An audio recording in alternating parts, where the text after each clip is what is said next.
Hello students, my self physics Guruji Ashish Wadia sir. चलिए, आज का अपना टॉपिक है 12th क्लास का इलेक्ट्रोस्टैटिक्स का। ये लेक्चर 2 है बच्चों। इसके पहले मैं इलेक्ट्रोस्टैटिक्स पे फर्स्ट लेक्चर अपलोड कर चुका हूँ 12th क्लास में। ठीक है, तो ये अपना सेकंड लेक्चर होगा जिसमें अपन कुलाम्स लॉ और उससे रिलेटेड कुछ न्यूमेरिकल्स अपन आज इसके अंदर करेंगे। इलेक्ट्रोस्टैटिक्स का सेकेंड पोर्शन है बच्चों ये। तो चलिए, टाइम वेस्ट ना करते हुए शुरू करते हैं आज के लेक्चर को। इसके पहले अगर आप हमारे चैनल पर नए हैं तो मैं आपको रिक्वेस्ट करूंगा आपसे कि आप पहले फर्स्ट लेक्चर देखें, उसके बाद ही आपको ये लेक्चर समझ में आएगा बच्चों, क्योंकि इसमें अपन न्यूमेरिकल भी करने वाले हैं और न्यूमेरिकल के लिए अपने को पुरानी बातें याद होना ज़रूरी है। इसके पहले वाले लेक्चर में मैं चार्जेस और उसकी प्रॉपर्टीज़ की बात की थी अपन ने। इसमें अपन कुलाम्स लॉ को बात करते हैं। तो चलिए बच्चों, टाइम वेस्ट ना करते हुए शुरू करते हैं आज की क्लास। सबसे पहले अपन समझते हैं कुलाम्स लॉ एक्चुअली में होता क्या है। तो बच्चों, कुलाम्स लॉ को समझने के लिए मैं आपके सामने दो चार्जेस आपको दिख रहे होंगे, Q1 और Q2। ध्यान रखना बच्चों, दो चार्जेस अपने पास होते हैं। अब हमने किया क्या, कुलाम ने क्या किया, पहले किसी एक चार्ज को रेस्ट में कर दिया। जैसे सपोज मान लेता हूँ मैं इस चार्ज को मैंने रेस्ट में कर दिया, Q2 को मान लेते हैं ये चार्ज फ़िलहाल रेस्ट में है। इसको मैंने पकड़ के रख दिया और इसको मैंने मूव करने के लिए फ्री छोड़ दिया, अपने आप फ्री छोड़, इसको मैंने फ्री छोड़ दिया, ये अपना फ्री है। अब मैंने क्या किया, इसका एक्सेलरेशन नोट किया, तो ये इस तरफ मूव करने लगा अपने आप ही, किसी एक्सेलरेशन से इस तरफ मूव होने लगा अपने आप ही, ये इधर की तरफ आने लगा प्लस वाला। और ये प्रैक्टिकली हम जानते भी हैं कि प्लस माइनस के बीच में अट्रैक्शन होता है। तो पहले हमने क्या किया, Q2 को हमने रोक लिया, बांध दिया और Q1 को फ्री छोड़ दिया। तो Q1 को हमने देखा यार, Q1 जो है वो ए एक्सेलरेशन से Q2 चार्ज की तरफ मूव हो रहा था। फिर यही प्रोसेस हमने फिर दोबारा किया। हमने क्या किया, Q2 के साथ भी यही काम किया।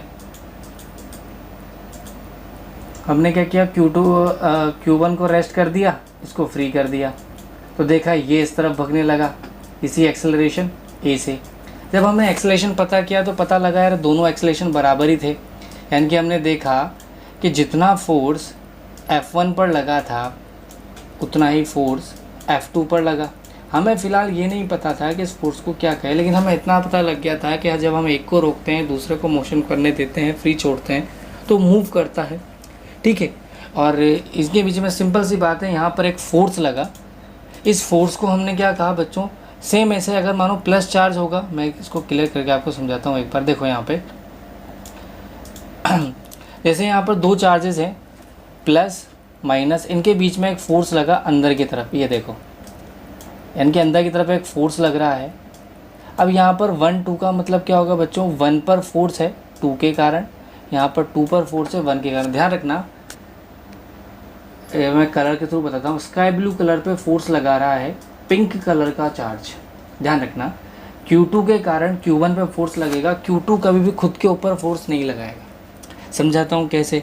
जैसे सपोज़ मानो हमने जब चार्ज की बात की थी, तो चार्ज में हमने एक चीज़ समझी थी कि अगर कोई बॉडी चार्ज है तो उसे हम चार्ज तभी कहते हैं जब वो किसी दूसरी बॉडी पर फोर्स अप्लाई करे या किसी दूसरी बॉडी पर अट्रैक्शन और रिपल्शन शो करे।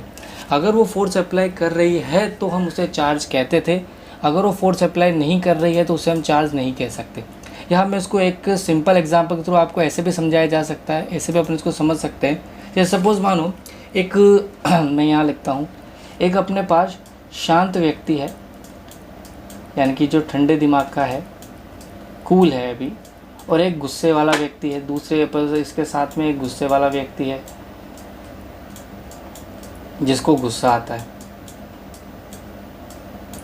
अब ध्यान रखिए, जो शांत व्यक्ति है वो कोई फोर्स नहीं लगाता, वो आसपास वालों पर कोई फोर्स नहीं लगाता। मैं इसको एफ फैक्टर से दिखा देता हूँ। कोई फोर्स वो नहीं लगाता अपने आसपास, क्यों, चुपचाप बैठा है, अपना काम कर रहा है, जो भी आपने उसको काम दिया है वो अपना काम कर रहा है।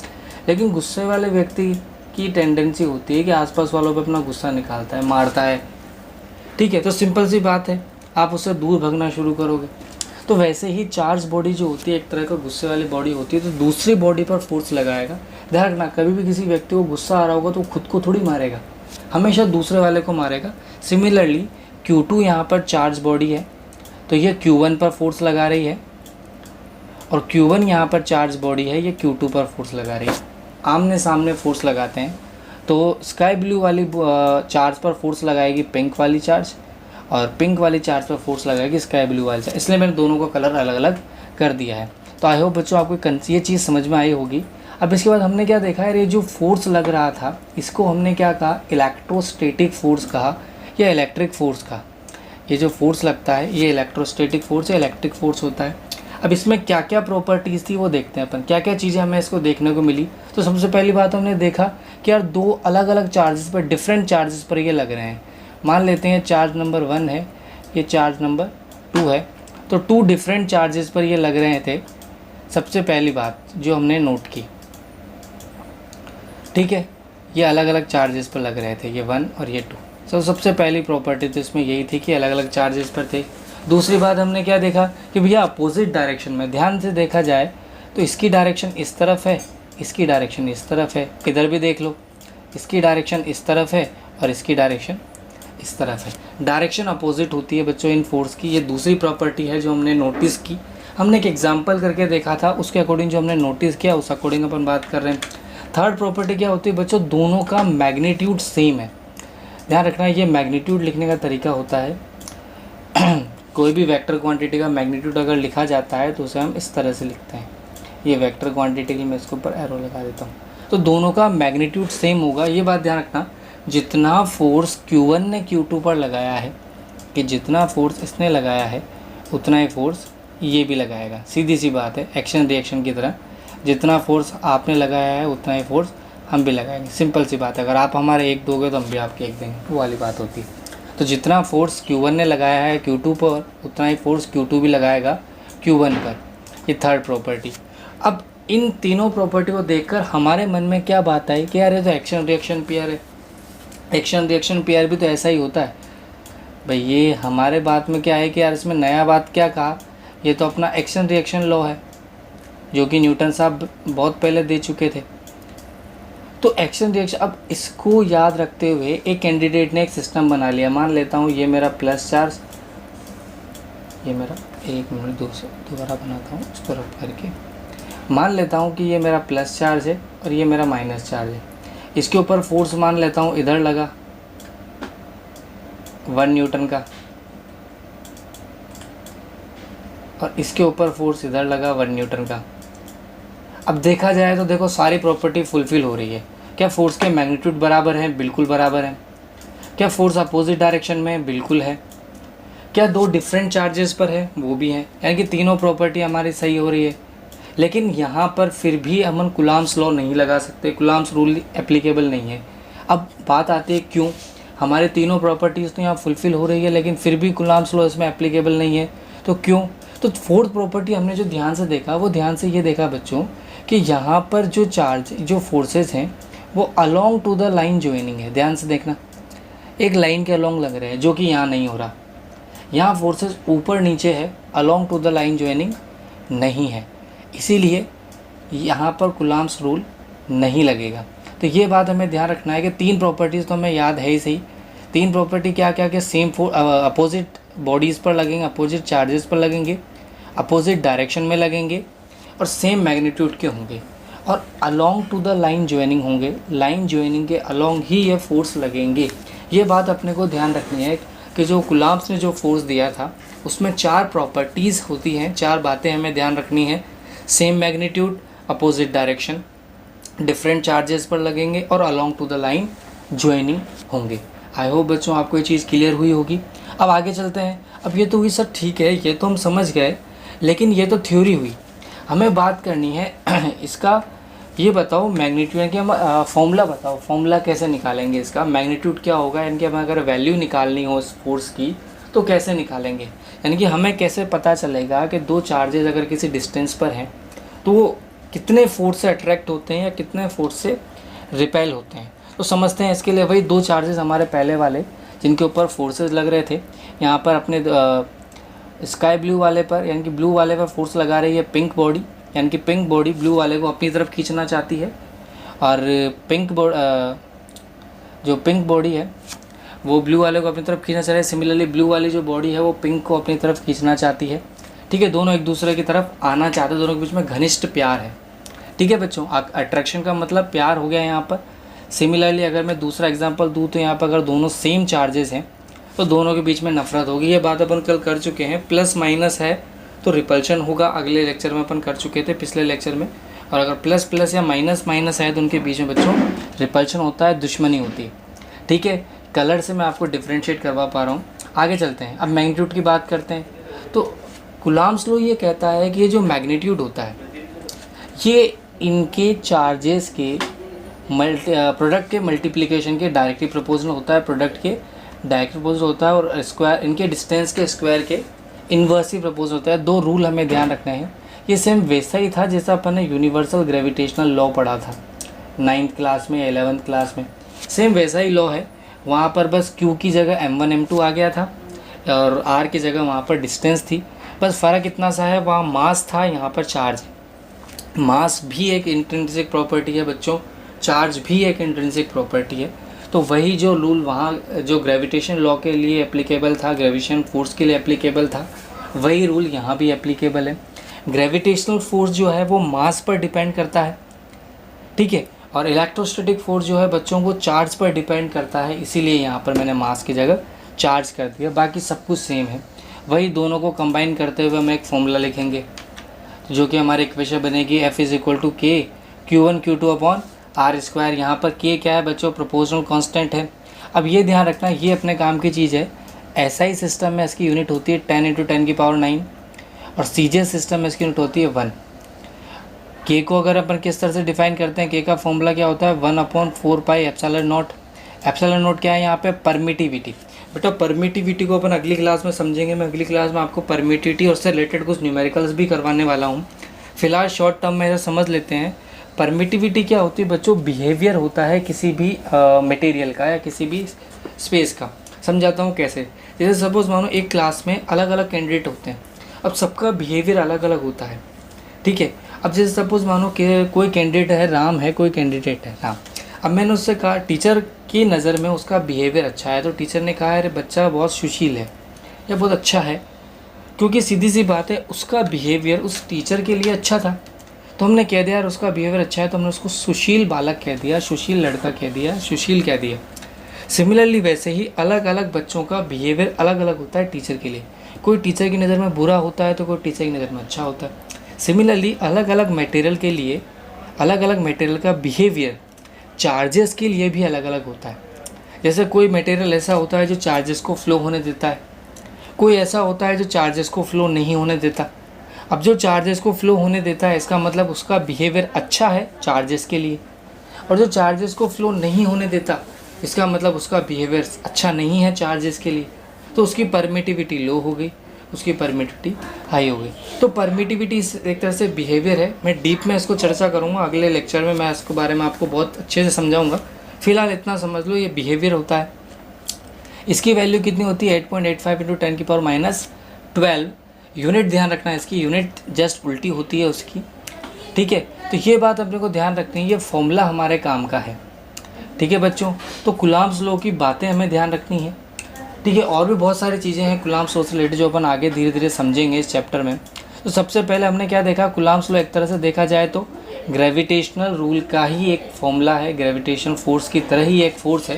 इलेक्ट्रोस्टैटिक फोर्स होता है। दूसरी बात बच्चों, ये जो इलेक्ट्रोस्टैटिक फोर्स होता है ये ग्रेविटेशनल फोर्स से ज़्यादा स्ट्रॉन्ग होता है, यानी कि ग्रेविटेशनल फोर्स से ज़्यादा स्ट्रॉन्ग फोर्स ये होता है। ग्रेविटेशनल फोर्स सबसे कमज़ोर फोर्स होता है, सबसे वीक फोर्स होता है। उससे स्ट्रॉन्ग हमारा इलेक्ट्रोस्टैटिक्स होता है, और सबसे स्ट्रॉन्ग जो होता है बच्चों वो हमारा न्यूक्लियर फोर्स होता है, जिसे हम फिजिक्स सेकंड में पढ़ेंगे लास्ट में चल के। तो अभी सिर्फ हम इलेक्ट्रिक फोर्स की बात करते हैं, आगे बढ़ते हैं। अब कहते हैं सर ये तो हुआ मैग्नीट्यूड, यानी कि सिर्फ आपने वैल्यू बताई कि अगर हमें वैल्यू निकालनी होगी तो बेशक हम इस फॉर्मूले से निकाल सकते हैं।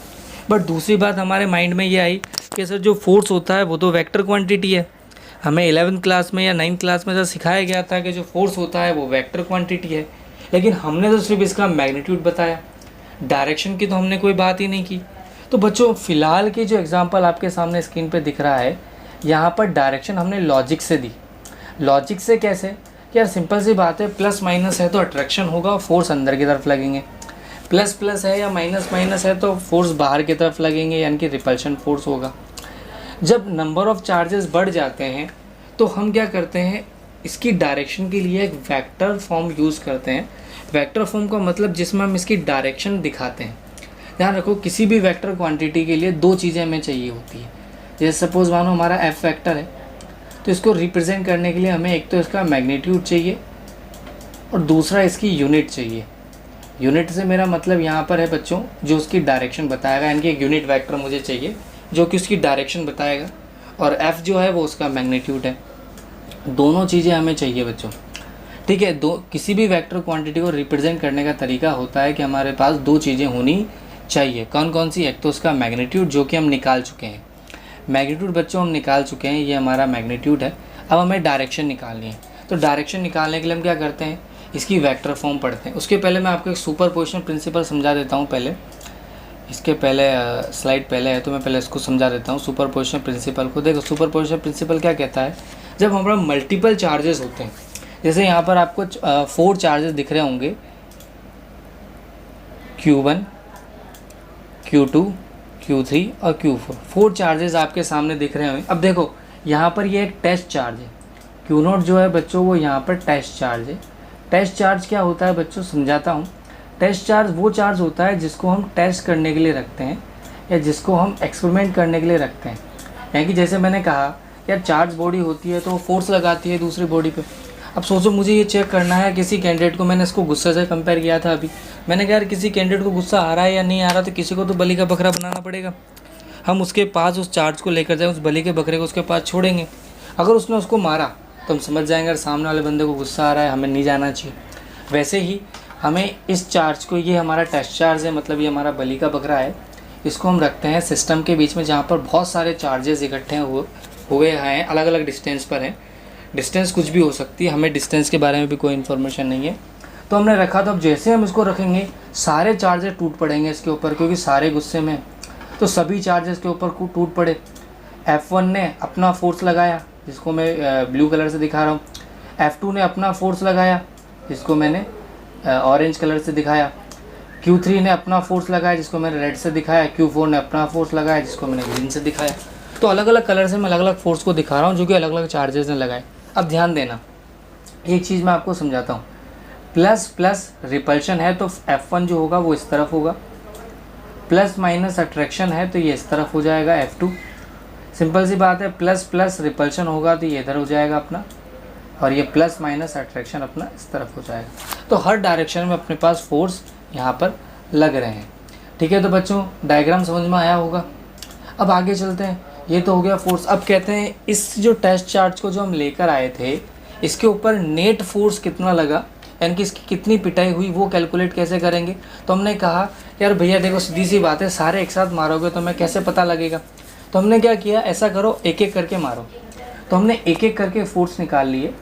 जैसे Q1 ने कितना फोर्स लगाया तो मैंने लिख दिया भैया F1 लगाया, Q2 ने कितना फोर्स लगाया तो हमने लिख दिया भैया F2 लगाया, Q3 ने कितना लगाया F3 लगाया, Q4 ने कितना लगाया F4 लगाया। तो हमने कहा कि भैया दम है तो एक एक करके मारो, सारे एक साथ मारोगे हमें पता नहीं लग पाएगा किसने कितना मारा। तो हमने रिजल्टेंट निकाला तो हमने सबको जोड़ लिया। तो जो यही प्रिंसिपल ऑफ सुपरपोजिशन कहलाता है कि अगर मल्टीपल चार्जेस हमें दिए हुए होते हैं, बहुत सारा सिस्टम हमें दिया हुआ होता है, उस सिस्टम में अगर हम किसी एक पॉइंट पर अगर नेट चार्ज निकालना चाहते हैं तो कैसे निकालेंगे, सबका इंडिविजुअल फोर्स निकाल लो और उन्हें वेक्टरली ऐड कर दो। कैसे ऐड करेंगे, ध्यान रखना बच्चों, वेक्टरली ऐड करना है, मतलब ऐसा नहीं है हम यहाँ पर 2 + 3 5 नहीं कर सकते। वेक्टरली एडिशन का मतलब ये नहीं होता 2 + 3 5 कर देंगे, ये नॉर्मल एडिशन होता है, इसे स्केलर एडिशन कहते हैं। वेक्टरली हम इस तरह से ऐड नहीं करते, उसके लिए एक अलग फॉर्मूला होता है, वो मैं यहाँ लिख देता हूँ, आगे अपने काम आने वाला है ये बहुत न्यूमेरिकल्स में।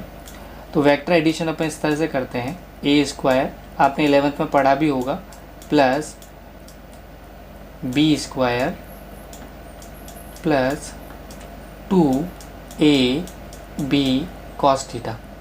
यहाँ पर थीटा क्या होता है बच्चों, दोनों के बीच का एंगल है ये वेक्टरली ऐड करने का तरीका होता है। इसी फॉर्मूले के थ्रू हम वेक्टर एडिशन कर पाते हैं। तो सुपरपोजिशन प्रिंसिपल क्या कहता है कि अगर मल्टीपल चार्जेस अगर दिए जाते हैं, मल्टीपल चार्जेस का सिस्टम अगर हमें दिया हुआ हो, तो हम अगर किसी पर्टिकुलर चार्ज पर, किसी एक नेट चार्ज पर हमें फोर्स निकालना होगा तो हम प्रिंसिपल ऑफ सुपरपोजिशन को याद करेंगे। क्या कहता है ये प्रिंसिपल कि भैया अलग अलग चार्जेस के कारण फोर्स निकाल लो, बाद में सबको वेक्टरली ऐड कर देंगे, हमारा आंसर आ जाएगा। क्लियर हुआ बच्चों? तो इसे हमें तब याद करना है जब हमारे पास ग्रुप आ जाए चार्जेस का। अगर सिंगल एक दो चार्जेस हैं तो हम इसको यूज़ नहीं करते, लेकिन दो से ज़्यादा चार्जेस अगर आ जाते हैं तो फिर हम इसको यूज़ करते हैं। आगे बढ़ते हैं, अब चलते हैं अपन आगे vector form of Coulomb's law पर। अब ध्यान देना, वेक्टर फॉर्म्स को समझने के लिए यहाँ पर आपके सामने दो चार्जेस हैं। एक चार्ज हमारे पास Q1 है और एक चार्ज हमारे पास Q2 है। दोनों चार्जेस किसी डिस्टेंस पर रखे हुए हैं जिसे मैंने R कहा। ठीक है, यहाँ पर मैं उसको वेक्टर क्वांटिटी से दिखा रहा हूँ तो मैंने उसको R वेक्टर कह दिया। वेक्टर है तो पर्टिकुलर कोई डायरेक्शन होगी तो मैंने कह दिया कि भैया इस तरफ डायरेक्शन है। ठीक है, ऑरेंज के कारण, ऑरेंज पर फोर्स किस कारण लगा, इस तरफ लगा, तो मैंने डायरेक्शन भी इस तरफ ले दी। मैं इसको थोड़ा क्लियर बना देता हूँ। ठीक है, क्लियर उसमें दिख रहा है आपको। तो एरो जो है, ब्लैक वाला एरो जो है, उस डायरेक्शन में हमारा R वेक्टर है। अच्छा, Q1 कहाँ रखा हुआ है तो हमने ओरिजिन से इसकी पोजीशन बताने के लिए एक पोजीशन वेक्टर यूज़ कर लिया, R1 वेक्टर। R2 कहाँ रखा हुआ है उसकी पोजीशन बताने के लिए मैंने R2 वेक्टर रख दिया। ये इसकी डायरेक्शन हो गई, ये इसकी डायरेक्शन हो गई, दोनों की, समझ रहे हो? तो दोनों की डायरेक्शन हो गई, तीसरे वेक्टर की डायरेक्शन ये हो गई।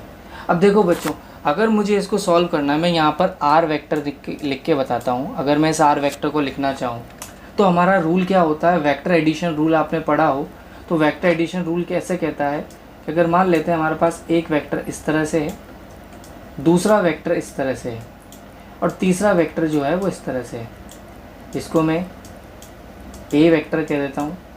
वेक्टर एडिशन रूल समझा रहा हूँ, हालांकि आपको ये आना चाहिए, काम आएगा अपने 12th क्लास में। ये रूल अपने बहुत काम आने वाला है क्योंकि अपन वेक्टर के साथ बहुत खेलने वाले हैं। अब ध्यान देना, A से हम चलना शुरू करते हैं। यहाँ से मैं इसको थोड़ा कलर चेंज कर देता हूँ आपके लिए। तो A से हम चलना शुरू करते हैं, C तक हमारी डायरेक्शन चेंज, देखो हम A की डायरेक्शन में मूव कर रहे हैं, दिख रहा है? A की डायरेक्शन में मूव कर रहे हैं तो इनको हम सीधा इस तरह से लिख सकते हैं, A vector plus C vector. अब देखो B की डायरेक्शन चेंज हुई तो ये बराबर हो जाएगा B वेक्टर के। यानी कि वेक्टर एडिशन रूल क्या कहता है कि दो वेक्टर हैं जो किसी एंगल पर हैं, तो जो इनको क्लोज, इस ट्राइंगल को क्लोज करने वाली साइड है वो इन दोनों के समीशन के बराबर होगी। तो ये दो है किसी एंगल पर झुके हुए, तो इनको क्लोज करने वाली साइड जो है इन दोनों के एडिशन के बराबर होगी। इस प्रिंसिपल को यूज़ हम यहाँ करते हैं। देखो तो हम यहाँ कैसे लिख सकते हैं, ध्यान देखना, ये मेरा R1 वेक्टर, यहाँ से मैं चला फिर यूँ आया, डायरेक्शन चेंज नहीं हुई, तो R1 वेक्टर प्लस हमारा, इसको मैं 1 ना लिख के इसको मिटा देता हूँ, ये हमारा R वेक्टर, ये किसके बराबर हो जाएगा बच्चों, R2 वेक्टर के। क्लियर हुआ? कैसे लिखा मैंने, वही रूल था हमारा, चलने वाली साइड यहाँ से डायरेक्शन सेम थी तो ये हमारा R2 वेक्टर हो जाएगा। तो यहाँ से बच्चों हमारा R वेक्टर जो निकल कर आया, यहाँ से जो हमारा R वेक्टर निकल कर आया वो निकल कर आ जाएगा R2 vector minus R1 vector. ध्यान रखना, तो ये निकल कर आया अपना R2 vector minus R1 vector. जब हमने डायरेक्शन कहाँ से कहाँ ली थी बच्चों, ये चीज़ ध्यान रखना, डायरेक्शन हमने कहाँ से कहाँ ली है, ये F21 वेक्टर की बात कर रहे हैं हम, जब हम इस डायरेक्शन में मूव कर रहे हैं। मैं इसको थोड़ा छोटा लिख देता हूँ, 1 मिनट धीरे बना कर देते हैं, ये रहा। तो हमने जब डायरेक्शन इस तरह से ली है, F21 वेक्टर के लिए हमारे जो पोजीशन वेक्टर है वो ये आया, समझ रहे हो बच्चों? इसी तरह से अगर हम डायरेक्शन चेंज कर देंगे, इस डायरेक्शन में अगर अपन मूव कर देंगे, अगर मैं इस फोर्स की बात करता हूँ तो इसके लिए R वेक्टर क्या लिखा जाएगा, यहाँ लिख देता हूँ मैं, R1 माइनस R2, ये वेक्टर, समझ रहे हो? अब ये दो फॉर्मूले अपने काम के हैं, जब हम डायरेक्शन यूज़ करेंगे तब अपने को इसको यूज़ करना है, बाकी और से हमें कोई लेना देना नहीं है। मैं इसको,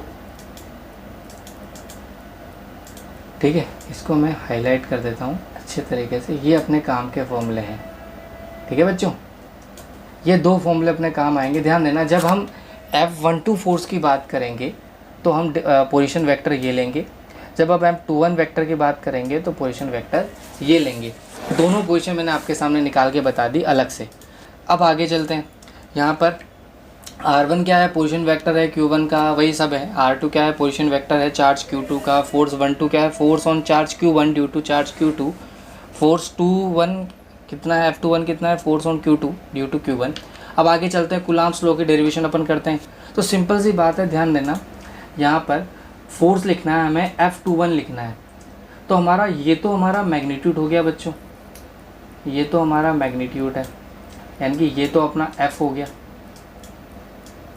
पोजीशन बताने के लिए हम यहाँ पर पोजीशन वेक्टर यूज़ करेंगे जो कि हमारा R वेक्टर है। अब ध्यान देना, ये R वेक्टर है, ये कैप है, यूनिट वेक्टर है यहाँ पर, तो उसको मैं इस तरह से लिख सकता हूँ। ये हमारा फॉर्मूला होता है, ये अपने को याद होना चाहिए बच्चों। यूनिट वेक्टर का फॉर्मूला है, ये अपने को याद होना चाहिए। तो ये मैंने यहाँ पुट कर दिया। अब ध्यान दो, मैंने यहाँ पर इसको पुट भी कर दिया मैंने, यानी कि R की जगह मैंने उसका यूनिट वेक्टर लिख दिया जो भी उसकी पोजीशन थी। 1 से 2 की बात कर रहे हैं तो यहाँ पर देखो ये 1 से 2 लिखा जाएगा, मतलब ये वाला फॉर्मूला लिखेंगे। और 2 से 1 की बात कर रहे हैं तो ये वाला फॉर्मूला लिखेंगे। समझ रहे हो। अब देखो, जब हम 1 से 2 की बात कर रहे थे तो हमारा R1 माइनस R2 था, और जब 2 से 1 की बात कर रहे हैं तो R2 माइनस R1 है। अगर मैं दोनों में डिफरेंस देखना चाहूँ तो सिंपल सी बात है, आपको दिख रहा होगा कि दोनों में एक ही फ़र्क है। अगर इसको मैं माइनस से मल्टीप्लाई कर देता हूँ, अगर मतलब इसको मैं ऐसे लिख सकता हूँ, R1 2 is equal to minus time of R21, है या नहीं, बताओ, है ना। तो बस माइनस का फ़र्क है, तो वैसे ही हमने यहाँ पर वो चीज़ पुट कर दी, बाकी तो सब कुछ सेम है। तो इससे हमें क्या पता लगा कि जो फोर्सेज जो लग रहे हैं वो भी माइनस में हो जाएंगे। देखो यहाँ पर मैं समझाता हूँ आपको, ये माइनस में है, इसको अगर हम प्लस ले रहे हैं तो इसको अगर मुझे सेम बनाना है तो माइनस में लिखना पड़ेगा, तब जाके ये -1 2 के बराबर हो। अगर हम माइनस नहीं लगाते हैं तो ये फोर्स अलग वैल्यू देगा, वो फोर्स अलग वैल्यू देगा, ठीक है। वैल्यू मैग्नीट्यूड सेम होगा बट डायरेक्शन माइनस में आएगी। क्लियर हुआ बच्चों। तो वेक्टर एडिशन में हमें सिर्फ ये चीज़ ध्यान रखनी है कि ये हमारा वेक्टर एडिशन का डेरिवेशन है। आई होप आपको समझ में आया होगा। अगर कोई डाउट हो तो आप मुझसे कमेंट बॉक्स में पूछ सकते हैं, ठीक है बच्चों। आगे चलते हैं। अब आगे चलते हैं अपन, इसके न्यूमेरिकल्स बताता हूँ मैं आपको कूलम्ब्स लॉ से रिलेटेड। सबसे पहला न्यूमेरिकल, आपको 2 चार्जेस दिए गए हैं, आपको पूछा गया है 4 माइक्रो कूलम्ब पर आपको इलेक्ट्रिक फोर्स कैलकुलेट करना है। किस पर कैलकुलेट करना है बच्चों, 4 माइक्रो कूलम्ब पर हमें इलेक्ट्रिक फोर्स कैलकुलेट करना है। अब देखो कैसे करते हैं, शुरू करते हैं इसको। सबसे पहले तो फोर्स ड्रॉ कर लेते हैं। तो देखो सबसे पहले तो यहाँ पर Q1 Q2 की वैल्यू मैं लिख देता हूँ। Q1 अपने पास कितना है, 4 माइक्रो कूलम्ब है, तो मैंने इसको कन्वर्ट कर दिया। माइक्रो का मतलब 10⁻⁻6 होता है बच्चों। 9 है तो इसको मैंने कन्वर्ट कर लिया। सेंटीमीटर में डिस्टेंस दे रखी थी, इसको मीटर में कन्वर्ट कर लिया। K की वैल्यू हमें पता है ही सही, ठीक है। सबसे पहले तो हमने वैल्यू पुट कर दी। अब आगे चलते हैं, देखो फोर्सेस ड्रॉ करते हैं। इसको मैं इधर साइड में कर देता हूँ। फोर्सेस ड्रॉ करते हैं तो पिंक वाले ने फोर्स लगाया ब्लू वाले पे, ब्लू वाले ने फोर्स लगाया पिंक वाले पे, दोनों अपोजिट फोर्स लगाते हैं एक दूसरे पर। जाहिर सी बात है ब्लू वाला खुद पर फोर्स नहीं लगाएगा, वैसे ही पिंक वाला खुद पे फोर्स नहीं लगाएगा। प्रॉपर्टीज़ हमें ध्यान रखनी है, along to the line joining होने चाहिए, बिल्कुल है, ठीक है। अलग अलग बॉडीज़ पर होने, अलग अलग चार्जेस पर होने चाहिए, बिल्कुल है, ठीक है। अपोजिट डायरेक्शन में सेम मैग्नीट्यूड में होने चाहिए। डायरेक्ट अगर हमने इसके लिए फोर्स निकाला है, दूसरे वाले पर भी उतना ही लगेगा। अब हमें मैग्नीट्यूड कैलकुलेट करना है।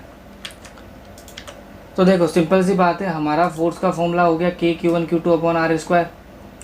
वैल्यू पुट कर दो, K की जगह K की वैल्यू, Q1 की जगह Q1 की वैल्यू, Q2 की जगह Q2 की वैल्यू, R की जगह R की वैल्यू, और उसको सॉल्व कर लो। कैसे सॉल्व करेंगे मैं यहाँ करके बता देता हूँ।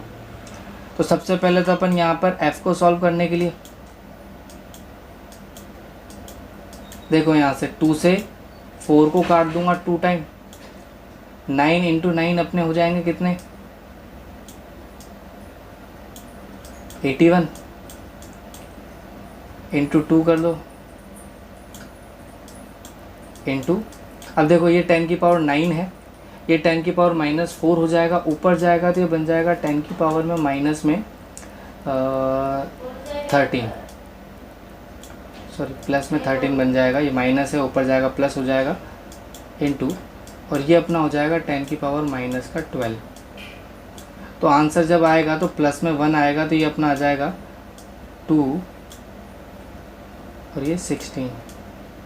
तो ये लगभग कितना है बच्चों 160। ये आंसर थोड़ा आंसर गलत आ रहा है, इसमें आंसर गलत लिखा हुआ है। ये अपना एक बार चेक कर लेना फिर भी आप, ये न्यूटन आंसर आएगा। ठीक है बच्चों, तो सिंपल तरीका था, सिंपल क्वेश्चन है। सबसे पहला क्वेश्चन है, सिंपल करने का तरीका है, हमें 2 चार्ज दिए गए। अब भैया जितना फोर्स इसने लगाया, इसने इसके ऊपर कितना फोर्स लगाया 1620 न्यूटन, तो ये वाला भी इसके ऊपर इतना ही लगाएगा। अगर वो पूछता 9 माइक्रोकूलम पे बताओ तो भी आंसर यही होने वाला है। ठीक है बच्चों, तो ये अपना आंसर हो गया। ठीक है, सिंपल क्वेश्चन था, क्लियर हुआ। आगे चलते हैं, अगले क्वेश्चन पे चलते हैं। सिंपल क्वेश्चन है तो अगले क्वेश्चन पे चलते हैं। अब देखो हमें यहाँ पर 3 चार्जेस दिए गए हैं। इस बार चार्जेस कितने हो गए बच्चों 3 हो गए। तीनों के बीच की डिस्टेंस हमें दे रखी है ए है और चार्जेस की वैल्यू हमें दे रखी है क्यू। पूछा है किसी भी एक चार्ज पर फोर्स बताओ। तो हमने क्या कहा, देखो सिंपल सी बात है, यहाँ पर मैं इस चार्ज को पकड़ लेता हूँ, इस वाले चार्ज को मैं पकड़ लेता हूँ, तो हमने इसको 1 कह देता हूँ, इसको मैंने 2 कह दिया, इसको मैंने 3 कह दिया। अब ध्यान देना, पहले 1 के पास सिर्फ एक चार्ज था तो उसने फोर्स लगाया, अब 2 चार्ज है तो दोनों फोर्स लगाएंगे। तो भैया Q2 ने फोर्स लगाया इस तरफ, ये Q2 का फोर्स, और ये Q3 का फोर्स जिसे हमने F3 से कहा। तो Q3 का फोर्स हो गया F3 और Q2 मतलब सेकेंड चार्ज का फोर्स हो गया F2। दोनों कितने एंगल पर लग रहे हैं, तो भैया ये वाला एंगल कितना होता है बच्चों 60 डिग्री। याद करो इक्विलेटरल ट्राइंगल है। अच्छा मैं कहूँगा इक्विलेटरल ट्राइंगल, सर आपको कैसे पता है इक्विलेटरल है? अरे भैया तीनों साइड बराबर है तो इक्विलेटरल होगा। तो ये वाला एंगल भी कितना हो जाएगा आपके पास 60, समझ रहे हो। तो ये दोनों एंगल अपने पास 60 डिग्री हो गए।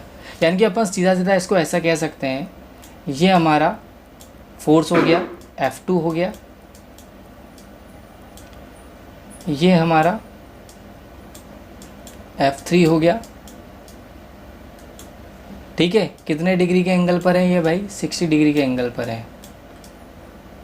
अब बस हमें सॉल्व करना है, यानी कि हम सिंपल सी बात, अगर हम F नेट निकालना चाहते हैं तो हम क्या कर देंगे, हमारे सुपरपोजिशन प्रिंसिपल को यूज़ करते हैं, क्योंकि हमें सिखाया क्या गया था भैया 2 से ज़्यादा चार्ज मिल जाएं तो अपनी सुपरपोजिशन को बुला लो।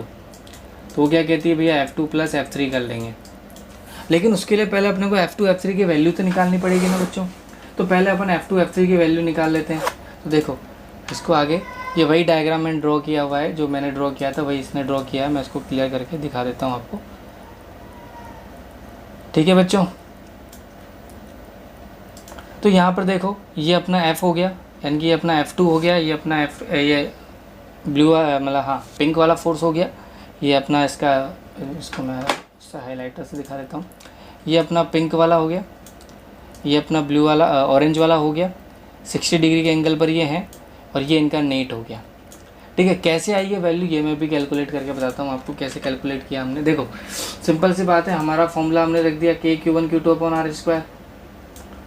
अब देखो सिंपल सी बात है, हम वैल्यू पुट करते हैं। 2 के केस में ध्यान देना, मैं इधर बता देता हूँ। 2 के केस में हम इस वाले फोर्स की बात कर रहे हैं। डिस्टेंस कितना है बच्चों A, तो ये A² हो गया। ये डिस्टेंस कितना है बच्चों A, तो मैंने A² कर दिया। चार्जेस कितने हैं, दोनों चार्ज सेम है तो मैंने यहाँ Q² कर दिया, तो फोर्स हमारा हो जाएगा KQ²। सिमिलरली F3 निकालेंगे तो डिस्टेंस हमारी A हो गई, चार्जेस हमारे QQ हो गए, तो दोनों की जगह मैंने KQ² A²। देखो बच्चों दोनों चीज़ें सेम है, तो इसको मैं शॉर्ट में F कह सकता हूँ, कि इसको भी मैं F मान सकता हूँ, इसको भी मैं F मान सकता हूँ शॉर्ट में, क्योंकि है तो दोनों बराबर ही चीज़,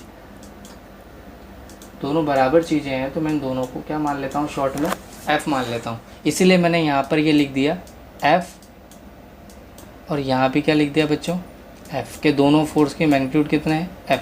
अभी इनका वेक्टरली ऐड करना है, तो वेक्टरली ऐड करने के लिए हमारा फॉर्मूला होता है बच्चों, याद हो तो मैंने फॉर्मूला बताया था अभी एक, अंडर रूट में F1² plus F2² plus 2 F1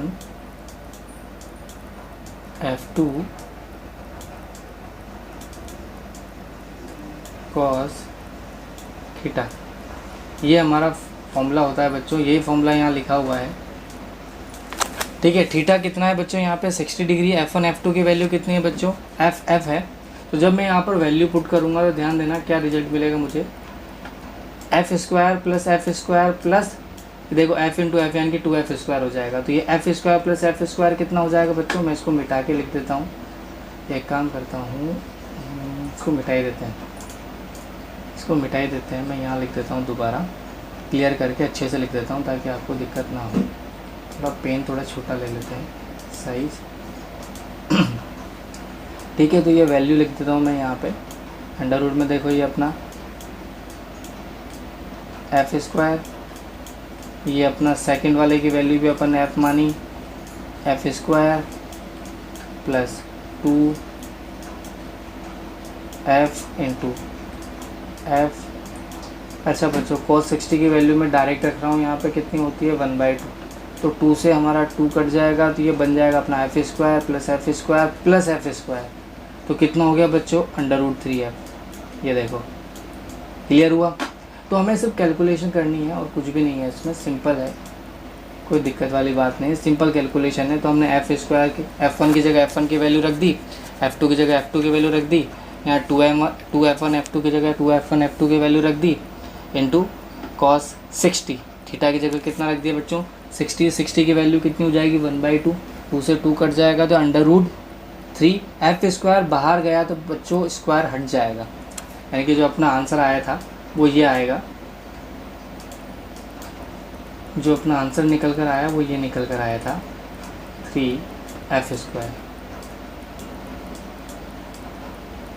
तो यहाँ पे √3 हो गया, f² बाहर जाएगा तो f बन जाएगा। f की जगह मैंने f की वैल्यू दी क्योंकि मैंने इमेजिन किया था, इसलिए मैंने f की जगह f की वैल्यू रख दी, तो ये मेरा f नेट हो जाएगा। क्लियर हुआ बच्चों। ये 3 चार्जेस वाला क्वेश्चन था जिसमें 3 चार्जेस थे। तो अकेले चार्ज पर कितना फोर्स लगेगा, 2 फोर्स उसके ऊपर लगेंगे। कौन कौन से वो आपके सामने मैंने दिखा दिए। और जब जाहिर सी बात है एक से ज़्यादा फोर्स अगर आ जाएंगे, यानी कि 2 से ज़्यादा चार्जेस अगर हमें दिख जाते हैं, तो सीधी सी बात है हमें हमारा अस्त्र निकालना है, जो कि सुपरपोजिशन प्रिंसिपल है। ठीक है बच्चों, क्लियर हुआ। आगे चलते हैं। अच्छा, इसी क्वेश्चन में मैं एक और वैरायटी आपके लिए लेकर आया हूँ। इसी क्वेश्चन की एक और वैरायटी है। देखो क्या हमें क्या दिया गया था, पिछले वाले क्वेश्चन को ध्यान से देखो। यहाँ पर तीनों चार्जेस पॉजिटिव हैं, ये भी हमारा पॉजिटिव है, ये भी पॉजिटिव है, ये भी पॉजिटिव है। उसने क्वेश्चन चेंज कर दिया कि नहीं कोई सा भी एक माइनस कर दो, भैया ये माइनस हो गया तो आंसर क्या होगा, या ये माइनस हो जाए तो आंसर क्या होगा। अगर दोनों को माइनस कर दोगे तो फिर तो आंसर सेम आ जाएगा, कोई फ़र्क नहीं है।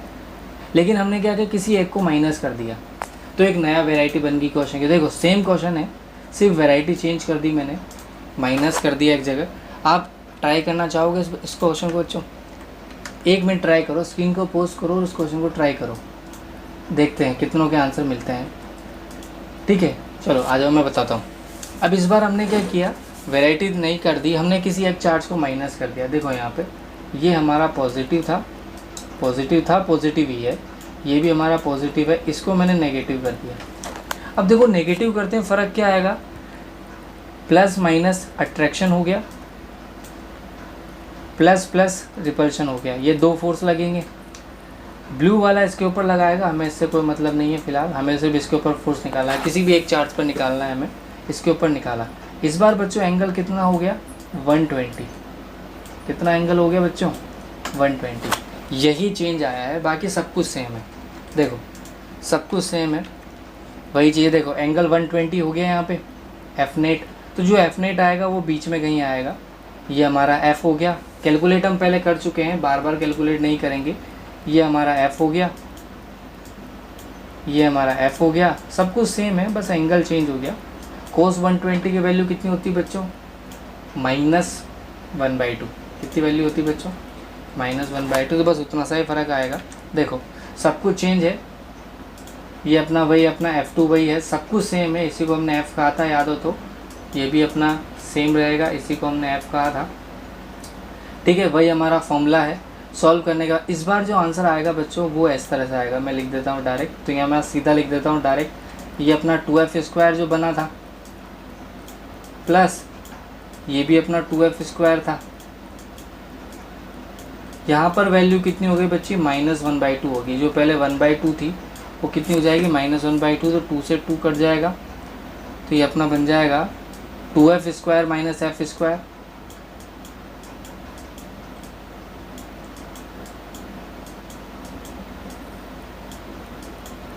तो ये बन जाएगा अपना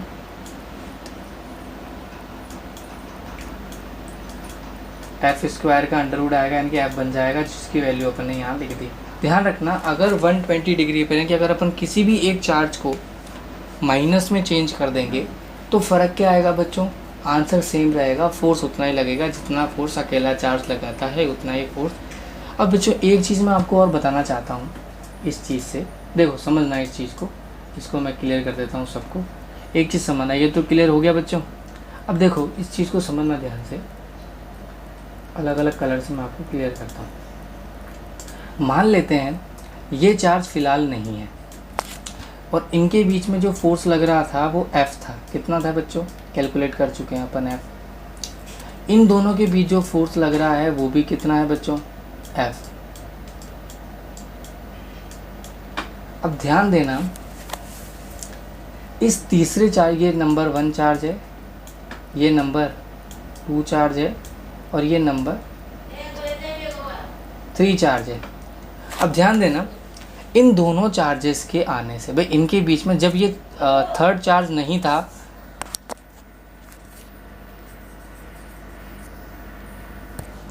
जब ये थर्ड चार्ज नहीं था तब इनके बीच में फोर्स था।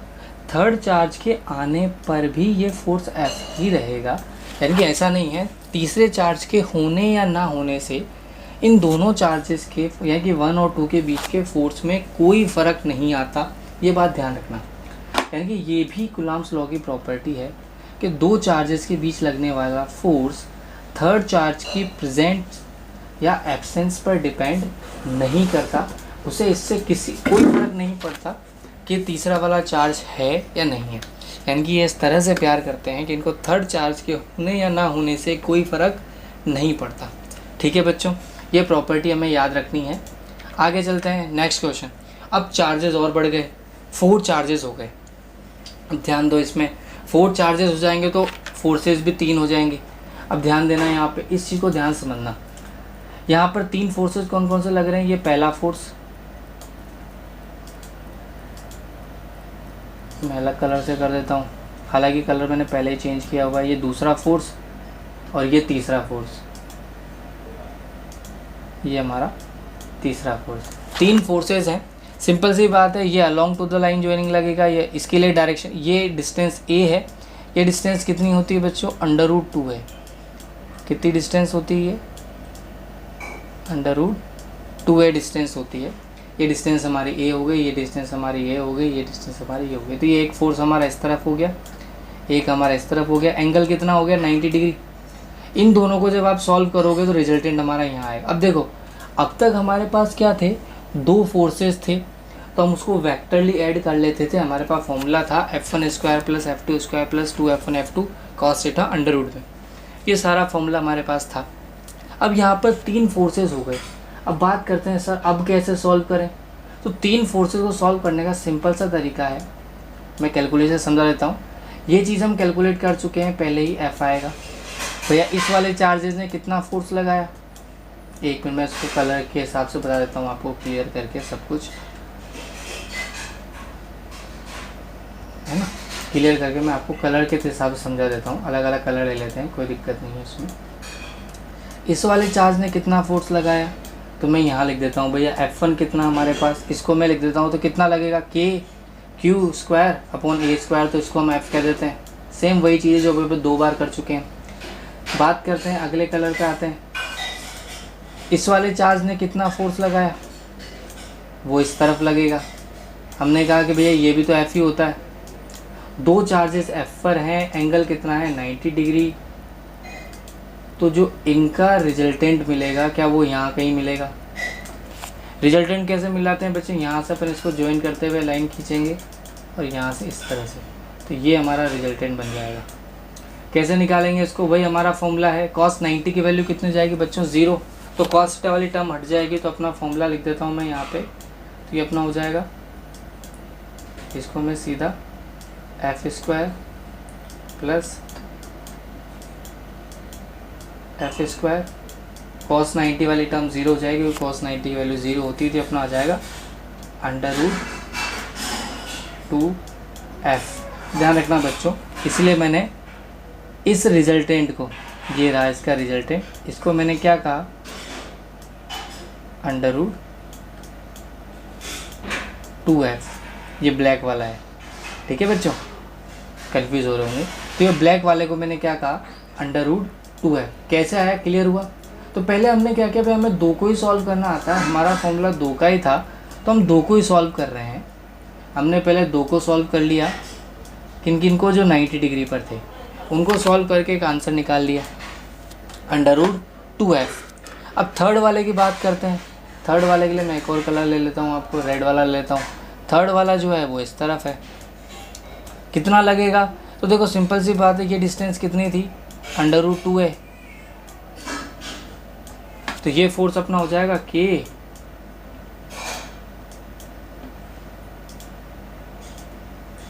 Q square upon 2a square हो जाएगा, तो 2a स्क्वायर, यानी कि देखा जाए तो ये f/2 है। कितनी है बच्चों, तो इसको मैंने f/2 लिया। अब देखो दोनों सेम डायरेक्शन में आ गई,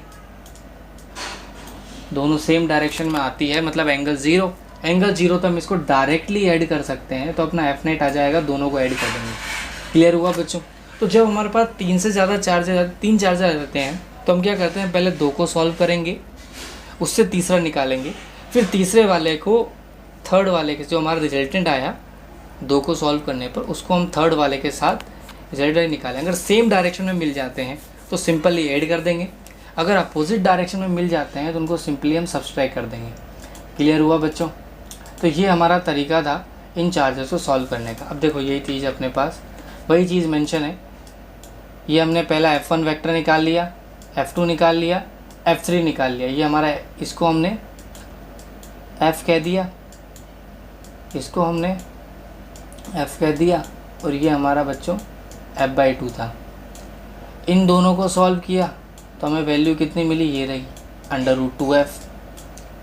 अब इसको और इनको दोनों को ऐड कर देंगे तो अपने को फाइनल आंसर मिल जाएगा, समझ रहे हो। तो ये एक आंसर हमारा ये हो गया, एक हमारा ये हो गया, सिंपली ऐड कर दिया और आंसर आ गया। क्लियर हुई मेरी बात। ये था बच्चों चार चार्जेस का सिस्टम, किसी भी एक चार्ज पर हमने निकाला। अच्छा, इसी में एक क्वेश्चन और बन सकता है जो आपके लिए मैं होमवर्क देता हूँ। सेम चार्ज है, एक चार्ज को हम यहाँ सेंटर पे रख रहे हैं, इसके ऊपर हमें नेट निकालना है, इसके ऊपर हमें क्या निकालना है बच्चों, नेट चार्ज निकालना है। ये आपका होमवर्क है, ये आप ट्राई करोगे, ठीक है बच्चों। आगे चलते हैं, इसका आंसर आप मुझे कमेंट में बताएंगे फिर, ठीक है बच्चों। आपको इनको सॉल्व करके इसका आंसर आपको मुझे कमेंट में बताना है कि इसका आंसर क्या आया, ठीक है। आगे चलते हैं, इसी क्वेश्चन का अगला पार्ट। अब सेम इसमें भी देखो मैं वही काम कर सकता हूँ जो मैंने वहाँ किया था, क्या, चार्जेस को माइनस कर सकता हूँ, किसी भी एक को करके देखते हैं। तो देखो मैं किसी भी एक चार्ज को माइनस करता हूँ, देखो सिंपल सी बात है, मैंने इस वाले चार्ज को माइनस कर दिया, ये देखो इस चार्ज को मैंने माइनस कर दिया, बाकी 3 4 प्लस से सिर्फ डायरेक्शन चेंज हो जाएगी, ठीक है बच्चों। अब देखो करना क्या है, मैं इसको डायरेक्ट कर देता हूँ। तो ये देखो हमारा ये फोर्स हो गया, ब्लू वाला फोर्स इस तरफ हो गया, वैल्यू कितनी होगी इसकी, F होगी। ये वाला फोर्स हमारा इस तरफ हो गया, इसकी वैल्यू कितनी होगी, रेड वाले की F होगी, और ये हमारा f/2 हमारा इस तरफ हो जाएगा। अब पहले हम फर्स्ट और इस सेकंड वाले को सॉल्व कर लेंगे तो हमें रिजल्टेंट मिलेगा √2f। सॉल्व करने की ज़रूरत नहीं है, पहले हम कर चुके हैं। अब ध्यान देना, फ़र्क ये आ गया, पहले दोनों सेम डायरेक्शन में थे तो जुड़ गए थे, इस बार सेम डायरेक्शन में ना होकर 90 डिग्री पर है। तो आंसर कितना होगा, मैं सीधा यहाँ लिख देता हूँ डायरेक्ट, अभी अपन सॉल्व कर चुके हैं। a² + b² का फॉर्मूला लगाएंगे सीधा, तो ये 2f² प्लस f²/4, इसका स्क्वायर कर दिया प्लस इसका स्क्वायर कर दिया। सॉल्व करेंगे तो ये अपना बन जाएगा लास्ट 2, तो यहाँ पर मैं एफ स्क्वायर कॉमन ले लेता हूँ,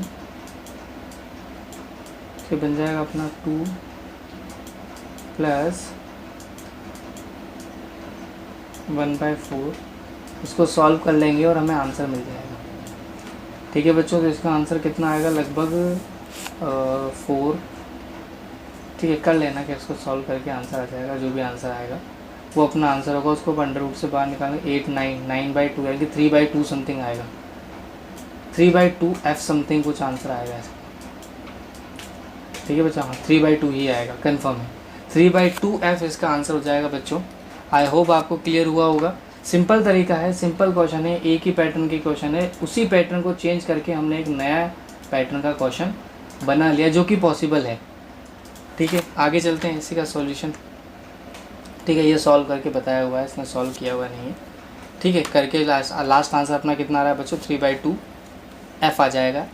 ठीक है, अगला क्वेश्चन सेम वही, इस बार मैंने एक की जगह 2 चार्जेस नेगेटिव कर दिए। अब हमें रिजल्टेंट निकालना है, ये भी आपके लिए होमवर्क है, इसको भी आप ही ट्राई करोगे, सेम इस तरह से आपको ट्राई करना है। ठीक है बच्चों, तो आपके लिए मैं 3 क्वेश्चन आज मैं आपके लिए होमवर्क दे के जा रहा हूँ, इनको ट्राई करो। आगे चलते हैं अपन, सेम इस तरह से इसको भी ट्राई करना है अपने। आगे चलते हैं, इक्विलिब्रियम पोजीशन वाले क्वेश्चन करते हैं, जो कि नेक्स्ट पैटर्न है इसका। अच्छा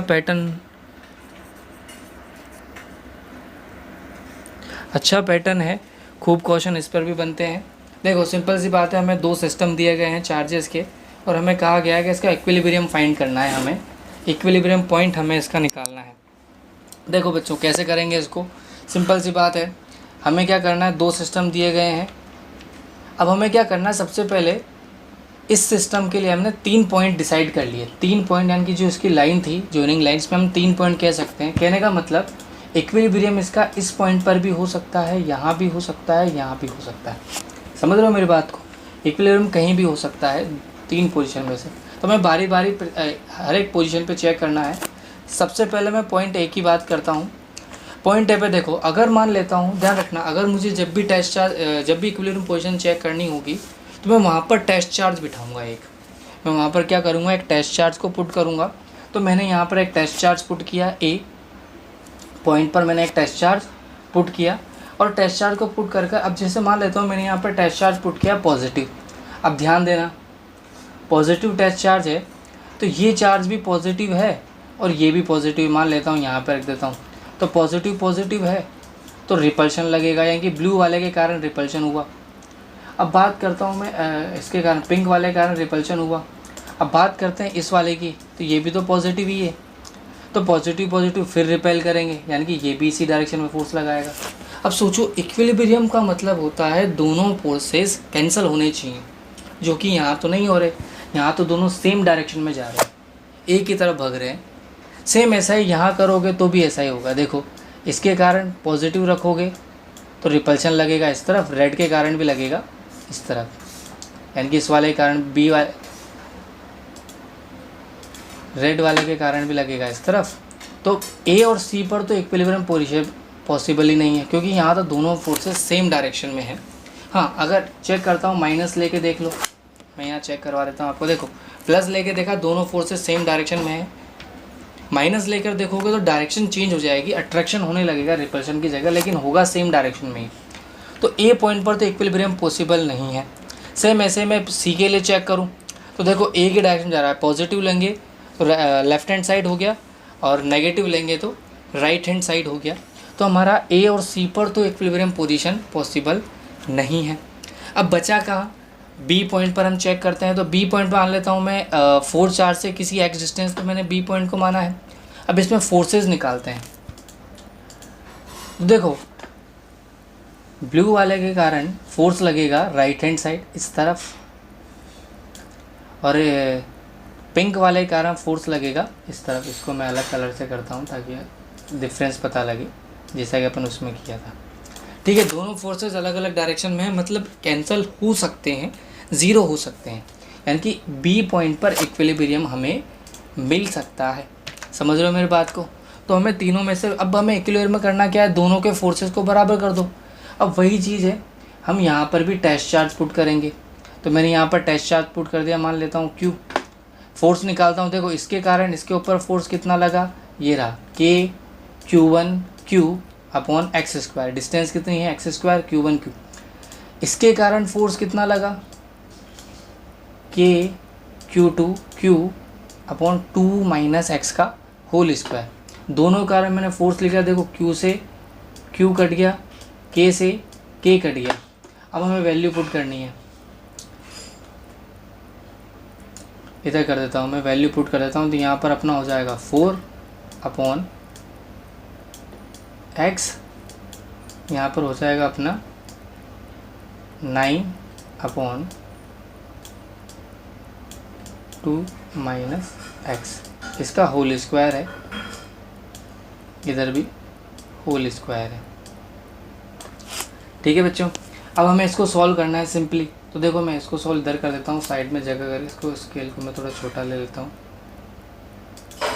ठीक है, तो हम इसको सॉल्व कर लेते हैं। इसको मैं इस तरह से लिख सकता हूँ 2, एक मिनट कलर दूसरा लगेगा, तो विजिबल नहीं है ये,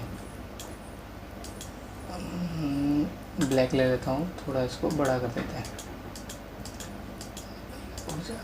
देखो तो इसको बड़ा कर देते हैं, तो ये अपना हो जाएगा 2/x का, ये अपना होल स्क्वायर हो जाएगा, और ये अपना हो जाएगा यहाँ पे 3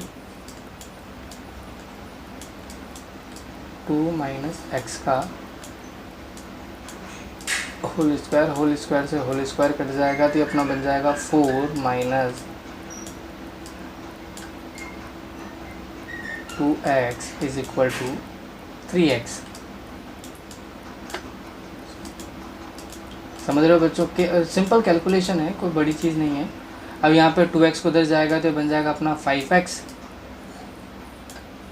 ये बन जाएगा 4, तो x अपना आ जाएगा, ये लिख देता हूँ मैं, x की वैल्यू अपने पास कितने आ गए बच्चों, 4/5 सेंटीमीटर। अच्छा, अगर मुझे क्वेश्चन में 4 माइक्रोकूलम से पूछे तो 4/5 कर देंगे, 5 से अगर 9 से पूछा होता तो 2 माइनस 4/5 कर देते। ठीक है बच्चों, तो ये अपना आंसर हो जाएगा पहला क्वेश्चन अपना इक्विलिब्रियम प्रॉब्लम का। अब इसमें भी वैरायटी हो सकती है, सर दोनों प्लस ना होके दोनों में से कोई एक माइनस कर दूँ तो। देखो बच्चों, जो पॉसिबल कंडीशंस है वो मैं आपके सामने डिस्कस कर रहा हूँ। न्यूमेरिकल इन्हीं पर से बनते हैं और कहीं से न्यूमेरिकल नहीं बनते। जितने भी मैक्सिमम पॉसिबल चांसेस हैं वो सारे अपन डिस्कस कर रहे हैं, इन्हीं में से न्यूमेरिकल बनते हैं और कहीं से न्यूमेरिकल नहीं बनते। ठीक है, एक लास्ट और है इसका, वो और देख लेते हैं। देखो दोनों में से एक माइनस हो जाए एक प्लस हो जाए, तो इस केस में देखो क्या होगा, वही हमारे पास 3 कंडीशन है। ए पर चेक करेंगे, ध्यान रखना, अब यहाँ पर ध्यान देना, ए पर चेक करते हैं तो इसके कारण, इस वाले के कारण यहाँ पर मैं पहले प्लस चार्ज रखता हूँ, तो प्लस माइनस अट्रैक्शन लगेगा इस तरफ, और इस वाले के कारण इस तरफ फोर्स लगेगा, यानी कि कट सकता है। सिंपल सी बात है, ये दिखा रखा है मैंने यहाँ पे, एक फोर्स बड़ा है एक फोर्स छोटा है। क्यों? क्योंकि डिस्टेंस कम है तो फोर्स बढ़ जाएगा, इसलिए ये फोर्स बढ़ गया, ये फोर्स छोटा है। डिस्टेंस ज़्यादा है तो फोर्स कम हो जाएगा।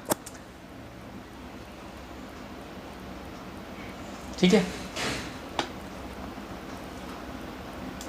आगे चलते हैं। इस तरह से हमने नेगेटिव रखेंगे तो डायरेक्शन चेंज हो जाएगी, बात वही है। तो ए पर इक्विलिब्रियम पोजीशन पॉसिबल है, सी पर भी इक्विलिब्रियम पोजीशन पॉसिबल है, बी पर नहीं होगी। देखो बी पर दोनों सेम डायरेक्शन में मिल जाएंगे। चाहो तो आप यहाँ पर प्लस रख के देख लो, रख के देख लेते हैं एक बार। यहाँ मैंने प्लस रखा तो ये प्लस माइनस अट्रैक्ट करेगा और प्लस प्लस को इधर से ये रिपेल करेगा, दोनों सेम डायरेक्शन में जाएंगे। तो इस वाले केस में बीच में इक्विलिब्रियम नहीं आएगा, इस वाले केस में। अब हमें चेक कहाँ करना है, दोनों तरफ अगर आप चेक करोगे तो एक साइड पे जैसे आप अगर चेक करते हैं तो वही तरीका है अपने को चेक करने का, क्वेश्चन सॉल्व करने का वही तरीका है जो अपना था। इस डिस्टेंस को x मान लेंगे, वैल्यू पुट कर देंगे। देखो f1 की वैल्यू पुट की, मैं पहले c पॉइंट के लिए कैलकुलेट कर रहा हूँ, तो f1 की वैल्यू पुट करते KQ1 Q upon x square, f2 अपना हो जाएगा KQ2 Q upon 2 plus x square. ये डिस्टेंस अपनी कितनी हो जाएगी टोटल, ये डिस्टेंस अपनी हो जाएगी 2 प्लस एक्स। तो जब इस वाले चार्ज की बात करेंगे तो 2 प्लस एक्स, और जब इस वाले चार्ज की बात करेंगे तो x। काट पीट के आंसर निकाल लेंगे तो यहाँ आंसर आएगा अपना 4 सेंटीमीटर। सिमिलरली ऐसे ही अपन a के साथ करेंगे, 2 प्लस एक्स, एक्स सॉल्व करेंगे तो -1, जो कि पॉसिबल नहीं है बच्चों। ध्यान देना, तरीका वही है। इस बार आंसर अपना कितना आएगा 4। तो ध्यान रखना, अगर दोनों पॉजिटिव चार्जेस हैं या दोनों नेगेटिव चार्जेस हैं बच्चों, तो इक्विलिब्रियम पॉइंट हमें सेंटर में मिलेगा कहीं ना कहीं। ये बात हमें ध्यान रखनी है, उसी तरह से हमें चेक करना है। और अगर एक पॉजिटिव एक नेगेटिव चार्ज अगर हमें मिलता है तो इक्विलिब्रियम हमेशा छोटे चार्ज की तरफ चेक करना है, यहाँ इक्विलिब्रियम मिलेगा। इससे फ़र्क नहीं पड़ता, स्मॉल चार्ज हमें देखना है, इससे फ़र्क हमें नहीं पड़ता कि वो कैसा है, पॉजिटिव है कि नेगेटिव है, स्मॉल चार्ज की तरफ हमें इक्विलिब्रियम मिलेगा। दूसरी बात बच्चों, हमें क्या ध्यान रखना है कि टेस्ट इक्विलिब्रियम पोजीशन इस बात पर डिपेंड नहीं करती कि हमारा टेस्ट चार्ज पॉजिटिव है या नेगेटिव। ध्यान रखना, अगर हम पॉजिटिव रखेंगे तो भी इक्विलिब्रियम में कोई फ़र्क नहीं पड़ेगा, नेगेटिव रखोगे तो भी हमें कोई फ़र्क नहीं पड़ेगा, ना ही उसकी वैल्यू पर कोई फ़र्क पड़ता है। यानी कि हमारा टेस्ट चार्ज सिर्फ टेस्ट करने के पर्पज़ से रखा गया था, उसकी वैल्यू इक्विलिब्रियम को अफेक्ट नहीं करती। यानी कि अगर हम Q की जगह 2Q रखते तो भी आंसर सेम आता, 3Q रखते तो भी आंसर सेम आता। रीज़न, क्योंकि जब हम दोनों को बराबर करते हैं तो वो टेस्ट चार्ज कट जाता है, तो टेस्ट चार्ज की कोई वैल्यू यहाँ पर नहीं होती, ना उसके साइन की ना उसकी। ठीक है बच्चों, आई होप आपको इस लेक्चर समझ में आया होगा। आई होप आपको आज का लेक्चर अच्छा लगा होगा। नेक्स्ट लेक्चर में मैं इसके आगे कंटिन्यू करूँगा, इसके अंदर अपन इलेक्ट्रिक फील्ड की बात करेंगे, इलेक्ट्रिक फील्ड लाइंस की बात करेंगे बच्चों। तो इसका थर्ड पोर्शन होगा वो। अब आज के लेक्चर में इतना ही। आई होप आपको क्लियर हुआ होगा। थैंक यू बच्चों।